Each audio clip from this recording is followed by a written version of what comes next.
व्याकरणं प्रोक्तं तस्मै पाणिनये नमः। येन धौतः गिरः पुंसां विमलैः शब्दवारिभिः तमश्चाज्ञानजं नित्यं तस्मै पाणिनये नमः। अब हम आज एध धातु के सामान्य भविष्य के रूप बता रहे हैं। भविष्य काल यहाँ 3 लकारों में बताया गया है। एक अनद्यतन भविष्य लुट लकार, एक सामान्य भविष्य लिट लकार और एक हेतु हेतु मद्भाव भविष्य ऋण लकार। तो अब जो हम रूप बता रहे हैं जिन्हें थोड़ा ध्यान से समझना, वो है ऋट लकार। ऋट से च। कौन लकार है? ऋट ऋट लकार। ये कहाँ होता है? शेष है। शेष मतलब उक्तादन्य शेषा, जिसे कहा गया उससे जो बचा उसका नाम है अन्य, वो हुआ शेष। तो हमने अनद्यतने लुट बताया है। तो जो अनद्यतन भविष्य से इतर हुआ वो हुआ सामान्य भविष्य। कौन भविष्य? सामान्य। जैसे हुआ अभी पढ़ेगा, अभी बढ़ेगा। अनद्यतन के लिए तो जो 12 बजे रात आएगी उसके बाद वाला जो भविष्य होगा उसका नाम होगा अनद्यतन भविष्य। अनद्यतन भविष्य अर्थ में कौन लकार हुआ? लुट लकार। कौन लकार हुआ? लुट लकार। लुट लकार। इतना जल्दी क्यों भूल जाते हो? अनद्यतन भविष्य अर्थ में कौन लकार हुआ? लुट लकार। लुट लकार। किस सूत्र से? अनद्यतने लुट। अनद्यतने लुट। लुट। और ये कौन लकार है? लिट लकार। ये कहाँ हुआ? सामान्य। सामान्य। सामान्य में। सामान्य भविष्य में कौन लकार हुआ? लिट लकार। धातु कौन सी बताई जा रही है? ए। की सबसे पहले होती है किस सूत्र से? तब इसके बाद ये लिट से च सूत्र से लिट लकार हुआ सामान्य भविष्य अर्थ में। तो लिट में किसकी किसकी संज्ञा हो गई? टकार की। टकार की और ऋकार की। और ला के स्थान में तिप्तस जी सूत्र से तिप प्रत्यय नहीं होगा। ये धातु है अनुदात्तेत। ये धातु क्या है? अनुदात्तेत। अनुदात्तेत धातुओं से अनुदात्त निदात्मने पदम सूत्र है। अनुदात्त नित आत्मने अनुदात्तेतो उपदेशे यो ङित तदन्ताच्च धातुर लस्य स्थाने आत्मने पदम स्यात्। जो धातु अनुदात्तेत हो अथवा उपदेशावस्था में ङित हो। ङित माने जिसमें ङ की इत संज्ञा होती है। जैसे हम प्रायः बताते हैं ये धातु में कि इस ङित है चक्षिण में ङ की हुई इत संज्ञा, वो धातु ङित हुई। इन में ङ की हो गई इत संज्ञा, तो वो धातु ङित हुई। और जिसमें अनुदात्त की इत संज्ञा हुई वो हुई अनुदात्ते। ये एधादयो अनुदात्ताः षट्त्रिंशत् ये लिखा हुआ है। ये एध धातु अनुदात्तेत है, इसलिए तिप प्रत्यय माने पूरे परस्मै पद प्रत्यय इससे हो ही नहीं सकते हैं। आत्मने पद प्रत्यय होगा। किस सूत्र से? वह सूत्र एक का है। 18 प्रत्ययों का विधान करने वाला सूत्र एक ही है। कौन सा? पूरा बोलो। ईड वही। तो ये प्रथम पुरुष एक वचन की विवक्षा में ता प्रत्यय हो गया तो सूत्र बन गया, रूप बन गया एध ता। और इसकी सार्वधातुक संज्ञा भी होती है, किंतु उसका प्रयोग एधिस से ते में पूरा स्पष्ट हो जाएगा।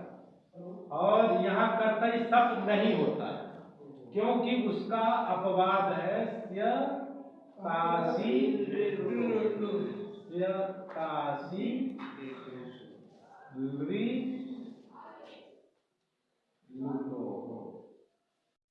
धातो हो स्यतासी एतम प्रत्ययम अस्ता लृलुटो हो परता।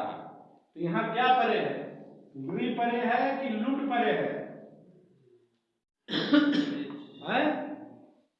क्या परे है यहाँ? तो तुम लोग समझ में नहीं आता क्या बच्चा? क्या परे है? लृ परे है। तो लृ परे है तो क्या होगा? किसका आगम होगा? भैया लुट में होता है। यहाँ क्या होगा? किस सूत्र से? स्यतासी लृलुटो। इस सूत्र से होगा कौन प्रत्यय? तो रूप बन जाएगा एध स्यता। क्या बना जी? एध स्यता। अब इसको थोड़ा कायदे से समझ लो।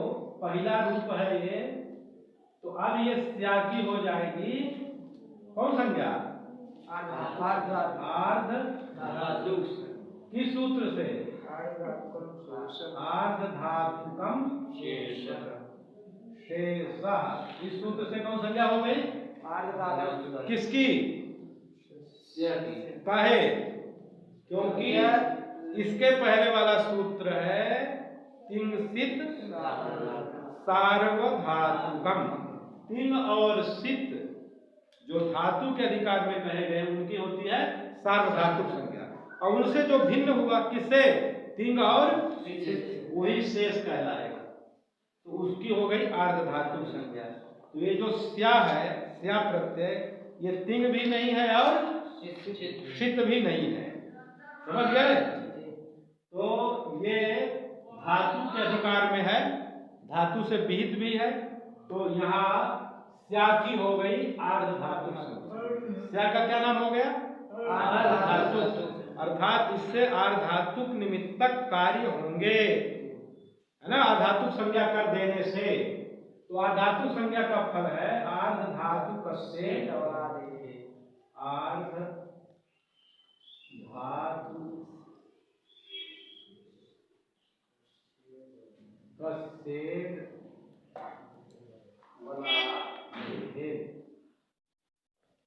इस सूत्र से वलादे आर्ध धातुकस्सेडागम स्यात्। इसको हम कई सूत्रों में बता चुके हैं। अभी कल ही हम बताए हैं एधिता में, ये आर्ध धातुक है स्या, उसके आदि में सुन रहे हो? उसके आदि में कौन अक्षर है? स्या में शुरू का अक्षर कौन है? सा। वो बल प्रत्याहार में आएगा कि नहीं? वल प्रत्याहार में जितने व्यंजन है हल प्रत्यय सब आते हैं, केवल या को छोड़ करके। किसको? केवल या को, क्योंकि हा या द्विज छूटा, तो जो हल 14वां सूत्र है उसका हा आ जाएगा वल में, और केवल या छूटा नहीं सब आ जाएंगे। तो ये उसी के अंतर्गत है ना। सा वल प्रत्याहार में आ गया। हा या वरट सूत्र में जो वाह है, क्या कहाँ? वहां के वाह से शुरू करेंगे, और जो अंतिम 14वां सूत्र है हल, वहां के ला तक जाएगा। तो स आ गया सा। तो ये वल प्रत्याहार का वर्ण है सा आदि में, तो ये वलादि कहलाया। क्या कहलाया? वलादि। और आर्ध धातुक भी है, तो ये स्या का पूरा नाम हो गया वलादि आर्ध धातुक। क्या हो गया? वलादिया धातु क्या है? स्या। तो वलादिया धातु का फल क्या है? आर्ध धातु वलादेह। वलादेह आर्ध धातु, वलादेह भी षष्ठी एक वचन है और आर्ध धातु कस्य भी षष्ठी एक वचन है। तो इसका अर्थ हुआ कि वलाद आर्ध धातु को ईट का आगम होता है। समझ गए? तो ये वलाद आर्ध, ये वलादेह आर्ध धातु कस्य का विशेषण है। आर्ध धातु को ईट का आगम होता। कैसे आर्ध धातु को? वलादि आर्ध धातु। किसको? वलादि आर्ध धातु को ईट का आगम होता है। तो ईट का आगम, यहाँ फिर वही बात आई जिसको हम प्रायः बताते ही हैं कि ये जो ईट का आगम हो रहा है, किसका आगम हो रहा है? ईट का। ता को जस्ट हुआ तो ये डा हो गया। तो ये स्या को होगा, ये बात तो पक्की हो गई। ये ईट का आगम किसको होगा? स्या को। किंतु ये बात पक्की अभी नहीं हुई, स्या के आदि में होगी अंत में। ये बात कैसे स्पष्ट हो? आद्यन्तौ एकदम सही बताया। आद्यन्तौ ये परिभाषा सूत्र है। परिभाषा सूत्र उसको कहते हैं जो अनियम में नियम बनाते है ना। तो ये अनियम हुआ कि ये जो ईट का आगम हो रहा है स्या को, तो ये स्या के आदि में हो कि स्या के अंत में, ये अनियम हुआ। क्या हुआ? अनियम। तो अनियम में नियम बना दिए कि नहीं भैया, यदि टित है तो आदि को होगा और यदि कित है तो अंत को होगा। तो ये है टित। ये ईट क्या है? टित क्यों है? टित क्यों है? ईट को टित क्यों कहते हैं? ये है ईट। ईट में ताकी हुई किस सूत्र से? हलंत्यम से। तो ये बचा क्या? ई। तो ई क्या कहलाया? समझ गए? ईट क्यों है? क्योंकि ईट में ताकी किससे? हलंत्यम से। तो बचा क्या? ई बचा। ई क्या कहलाया? टित है। तो टित होने के कारण स्या के आदि में हो गया। कहाँ हुआ? स्या के आदि में क्या हो गया? ई हो गया। तब ये रूप बन गया एध ई क्या बना? एध ई। अब यहाँ पर एक सूत्र लगेगा आदेश प्रत्ययो। आदेश प्रत्ययो। इसका अर्थ है कि ईण और क वर्ग से परे, ईण और क वर्ग से परे आदेश रूप और प्रत्यय के अवयव के सकार को, या तो आदेश रूप पूरा हो या तो प्रत्यय का अवयव हो। प्रत्यय का तो उसको मूर्धन्यादेश होता है। तो ये है ईण प्रत्याहार का अक्षर ई। ईण प्रत्याहार का अक्षर क्या है? ई। उससे परे प्रत्यय है स्या, उसका अवयव है सा। प्रत्यय का अवयव क्या है? सा। प्रत्यय तो कहे तो आगम भैया, आगम अलग है, प्रत्यय अलग है। बताया गया ना उपदेश में, धातु सूत्र गणोणादि वाक्य लिंगानुशासन आगम प्रत्ययादेशाः उपदेशाः प्रकीर्तिताः। तो उसको आगम अलग पढ़े और प्रत्यय अलग पढ़े। तो भैया ये है प्रत्यय स्या प्रत्यय धातोः स्या तासी एतौ प्रत्ययवस्था है ना। तो ये स्या प्रत्यय है, उसका वर्ण है यहाँ सा और ईण से परे है, इसलिए इसको मूर्धन्यादेश हो जाएगा। क्या? मूर्धन्यादेश। तो मूर्धन्य वर्ण हो जाएगा सा के स्थान में ये। समझ समझ गए? क्या बन गया? एध ई, ये सा क्या स्थान में, ये मूर्धन्य हो गया। क्या हो गया है? मूर्धन्य सर। मूर्धन्य सा हो गया, तो एधिष्य। यहाँ पर सा के स्थान में विवार श्वास घोष महाप्राण प्रयत्न वाला था भी मिलता है। उच्चारण स्थान से काम नहीं चला तो बाह्य प्रयत्न मिलाते हैं इसमें, तो उसको फिर वो ठा पृष्ठ वर्ण है और ये ऊष्मा संज्ञा वर्ण है। ऊष्मा संज्ञा वर्ण सा के स्थान में ये खा हो जाता है। ये विशेष विचार के लिए हम बता रहे हैं।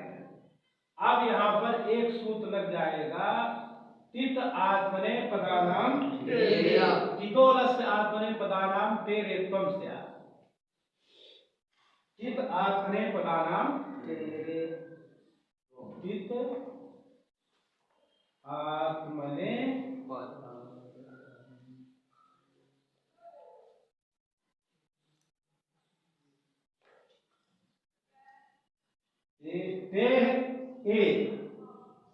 रा रहता है, ए से मिल गया, तो आत्मने पद जो प्रत्यय हुए हैं, यदि वो टित लकार के अस्थिता में भी षष्ठी है, तो टिता माने टितः लकारस्य स्थाने आत्मने पदानाम टे, ये ए प्रथमा एक वचन है, ये भी षष्ठी है, ये भी षष्ठी है, ये भी षष्ठी।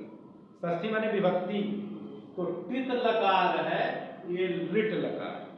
टित लकार क्या है? लिट लकार। तो टित क्यों कहते हैं उसको? क्योंकि टाकी संज्ञा हुई है, इसलिए ये लिट टित लकार है। उसके स्थान में आत्मने पद का प्रत्यय है संकोच है कुछ क्या?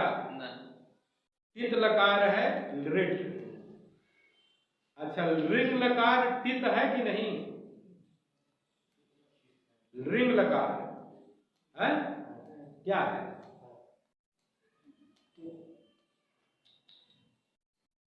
रिंग में किसकी किसकी संज्ञा होती है? तो टित है वो, तो पूरा बोलो कि नहीं है? नहीं है। वो क्या है? नित है, क्योंकि वहां नकार की तो वो नित कहलाएगा, एक तो नहीं होगा।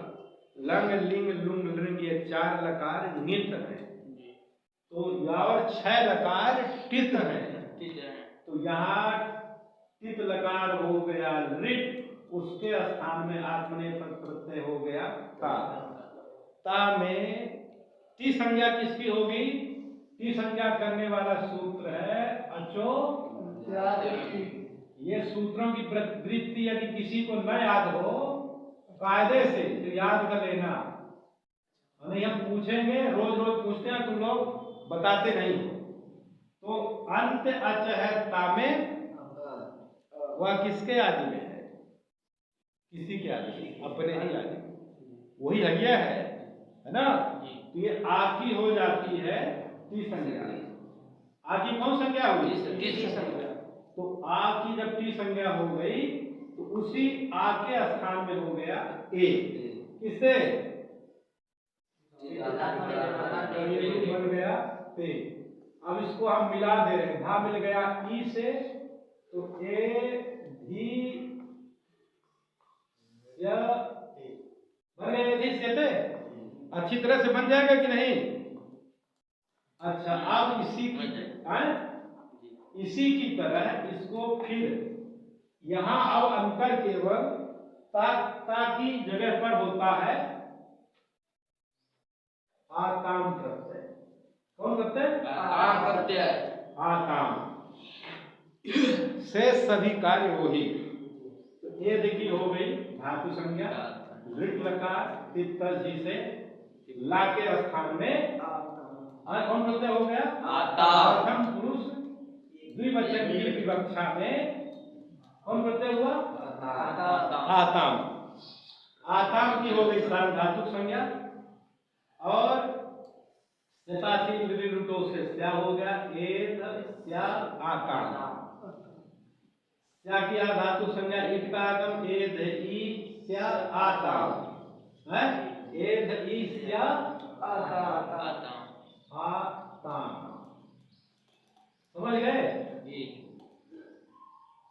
हत तो भी कर दिए आदेश प्रत्यय से, तो एधिष्य आताम क्या बन गया? एधिष्य। अब एक बात, यहाँ सार्वधातुक संज्ञा इसकी हुई है आताम की, तो यहाँ सार्वधातु का मपित सूत्र लग जाएगा। क्या? सार्वधातुक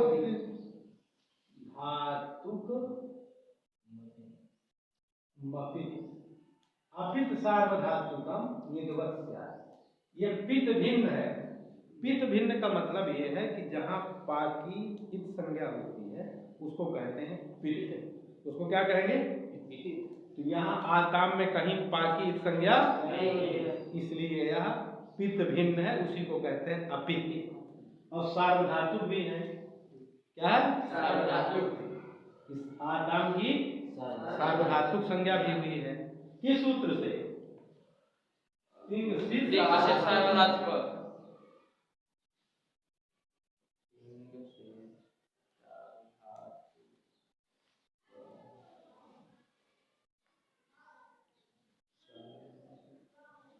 सार्वधातुकों से कौन संज्ञा हुई है? क्योंकि ये तिंग है। आताम क्या है? तिंग है। सार्वधातुक संज्ञा हो गई। सार्वधातुक संज्ञा का फल यहाँ है, उसको सार्वधातुक मपित से निधवत भाव है ना। अब यहाँ सूत्र लग जाएगा आतो मिता। आतो अतः परस्य सार्वधातुकावयवस्य आ इत्यस्य इसको आको ये आदेश हो जाएगा। आत्मगीता से सार्वधातु, ये देखो अतः परस्य, अत माने ह्रस्व आकार, अत माने ह्रस्व आकार है या में आ। ह्रस्व आकार क्या है? उससे परे नित है आताम। नित क्या है? नित तो है नहीं है, तो कहे कि सार्वधातु का मपित से इसको निधवत भाव हुआ है। किससे? सार्वधातु का मपित से क्या हुआ है? निधवत भाव।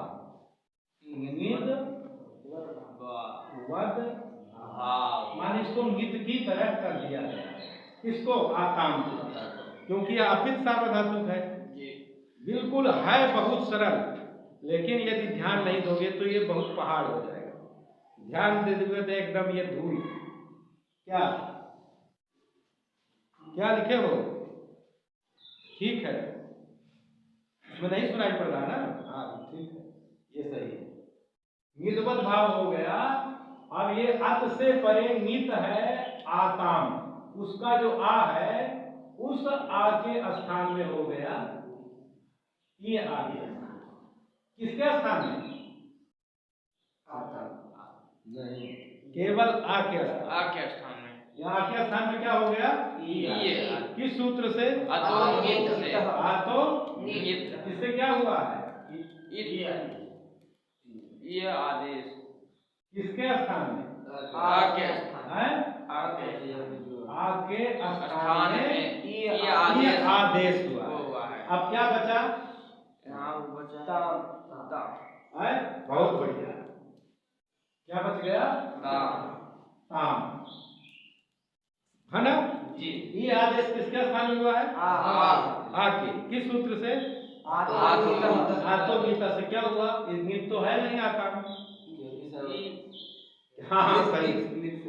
सार्वधातु का मपित सूत्र से निधवत भाव हुआ है। क्या हुआ है? निधवत भाव हुआ है।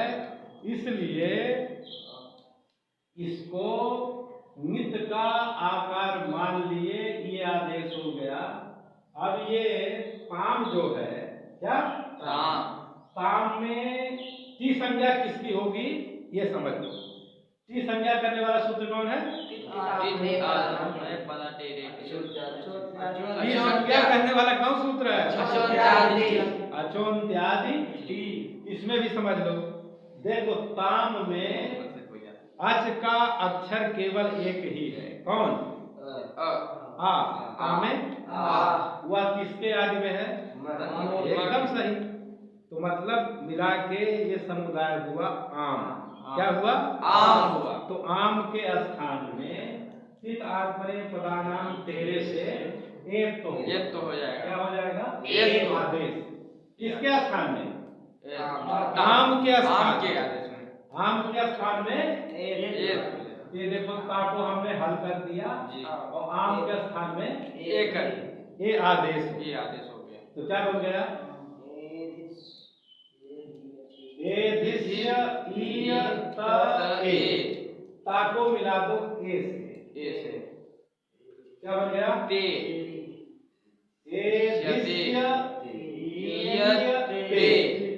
यहाँ पर एक सूत्र और समझ लो बच्चा, लोगो व्योर बलि।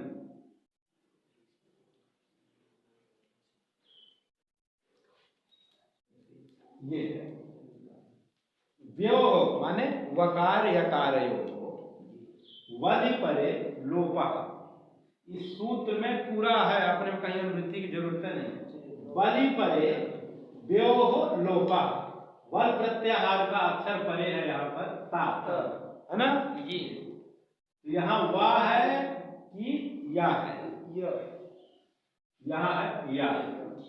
तो इस या का कर देंगे लोग। एकदम सही जी। तब ये रूप बन गया ये भी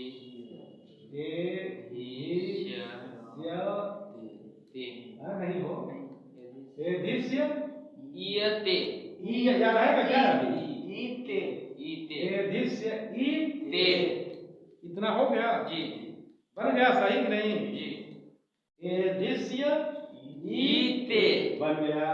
अब यहाँ पर सूत्र लग गया आद गुणा। आद गुणा से गुण। आद गुणा से गुण। अवर्ण है या में आ। अवर्ण क्या है? या में आ। उससे अच परे है ई। है ना? जी। अवर्ण क्या है? या में आद माने अवर्णात गुणा। आद गुणा में आद गुणा 687 नंबर का सूत्र। जी। तो इसमें एका पूर्व परे हो, ये 684 अधिकार है, और इको अणचि से आची 677 का है। आची पद की अनुवृत्ति आती है, तब इसका अर्थ होता है कि अच्छा संहितायाम का भी अधिकार है कि आज माने अवर्णा। आ शब्द का पंचमी के एक वचन में रूप बनता है रामात। जैसे बना रामात, राम शब्द का रामात, तो आ का बनेगा आद। वही ता को जब आद। तो अवर्ण से गुण होता है, क्या परे रहे? अच परे रहे। अचि की अनुवृत्ति आ गई। इको एणचि सूत्र से अचि सप्तमी एक वचन की अनुवृत्ति आई, तो माने अच परे रहे तो। अच परे रहे तो किससे परे रहे? अच आ से। आ माने ह्रस्व नहीं, कोई भी अच हो। यहाँ आज पंचमी एक वचन है, अत होता तो केवल ह्रस्वकार का ग्रहण होता है, लेकिन ये आप 18 तरह का है, उसका सबका यहाँ ग्रहण है ना? इत्यष्टादशानाम संज्ञा। आके कहने से 18 प्रकार के आ का बोध होता है। तो यहाँ अवर्ण से अच परे रहे तो पूर्व परयोः स्थाने एकः गुणः आदेशः भवति। ये सूत्र का अर्थ है। अपने से वृत्ति बनाना चाहिए।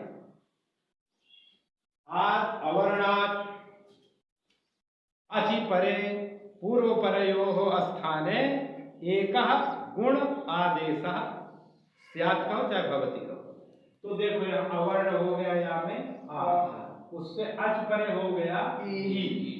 तो पूर्व है आ और पर है ई।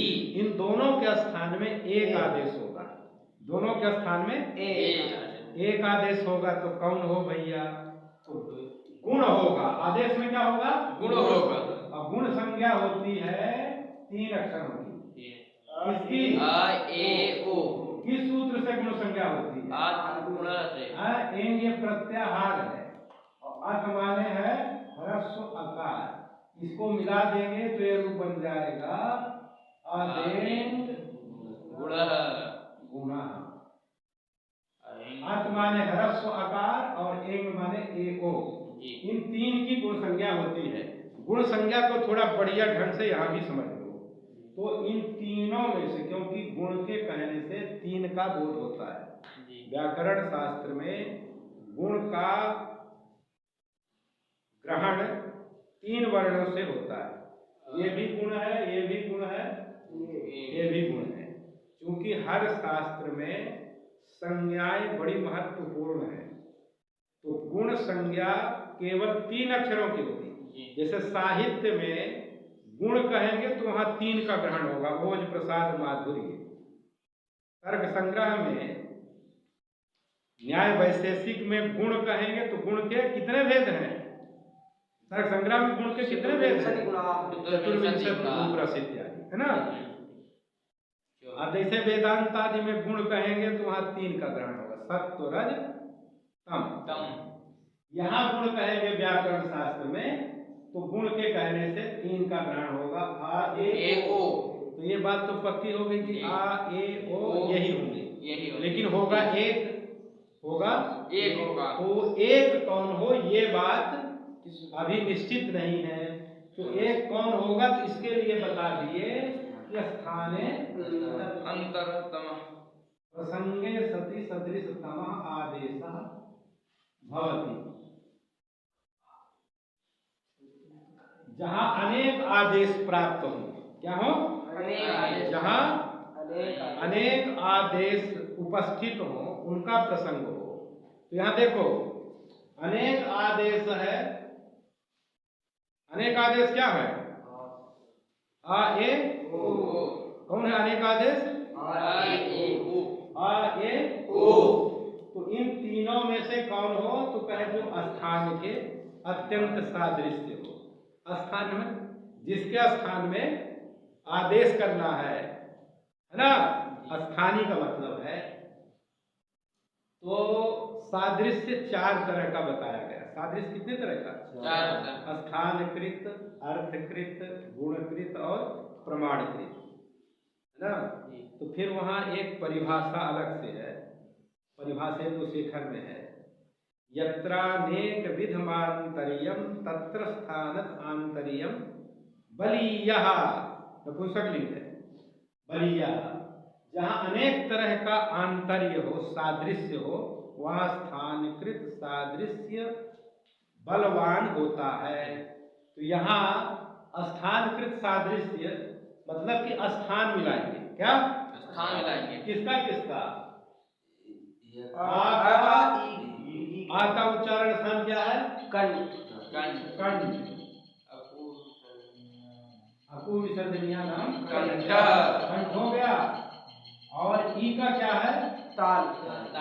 तालु नहीं, तालु ही नपुंसक नहीं।